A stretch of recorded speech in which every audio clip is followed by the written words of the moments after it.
Here in D.C., the federal government is mailing more than 100 million questionnaires like this one right here to households all this week for the 2010 census. But among those legitimate letters, some fakes out there sent by thieves hoping to steal your identity. So how can you spot the real census forms from the fake ones? GMA financial contributor Melody Hobson has what you need to know to avoid census scams. She's back there in New York. And before we get to the scams, which is so important, of course, Melody, what's equally important is that you fill out these census forms and turn them back in, right? It is mandated by law, and it's really important because this has to do with $400 billion in federal funding that affects everything from schools in your community to hospitals to emergency funding, all sorts of things. The count also affects how many people from your state go to the U.S. House of Representatives. So that, of course, has a big deal. The good news is the form is easier than it ever was before. 10 questions, estimated to take about 10 minutes, really, really simple. The bad news is when you don't fill out the form, which is mandatory, it does result in undercounting, which disproportionately affects low-income African Americans and Hispanics. So we really want to make sure people get counted. And it really, as you said, doesn't take long. In fact, a couple of people here in the studio crew in Washington said they've already filled out theirs, and there have been some effective commercials that we've seen about the importance of it.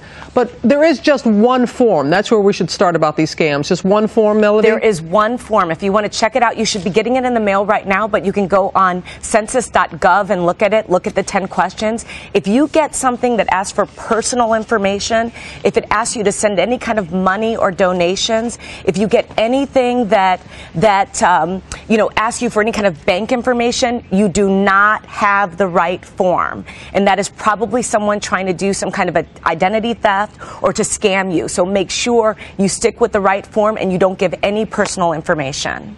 What if somebody claims that they're going to email you the form? I've never heard of that. No. The U.S. Census Bureau does not send anything via email. Nothing. So if you get an email, that's phishing, and that, of course, is, again, someone who's trying to do something very bad. Do not respond. Absolutely delete it. That's not a good idea. Do not open any kind of links or any kind of attachments on any kind of U.S. Census email.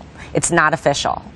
And will they contact you by phone? Because one of the questions, they do ask for your phone number on the form. Possibly. And they said they will contact you by phone if they don't understand one of your answers. So that's one thing to keep in mind. If they need to clarify something or maybe you didn't write legibly, they may contact you by phone. They may also visit you at home if you don't respond.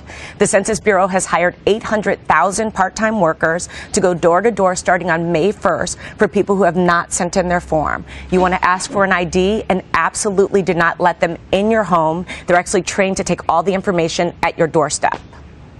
Bottom line here, Melody, as you've said over and over again, whether it's a census form or any other kind of form, do not give out information, vital financial information, unless you're absolutely sure who you're giving it to. Do not give out financial information, I would say ever. So, this is not the kind of thing you want to do by phone or email or anything like that, because there are a lot of scammers out there and they look very official.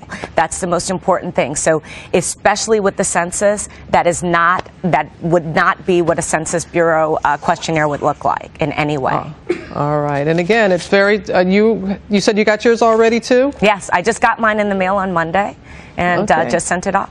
I want to be counted. As you said, it's the law. It's the law. That's right. Thanks, Melody. Thank you for those tips. And you can find all of these tips, plus Melody explains why the census could mean a new employment opportunity for you. You can find all this at our website at abcnews.com.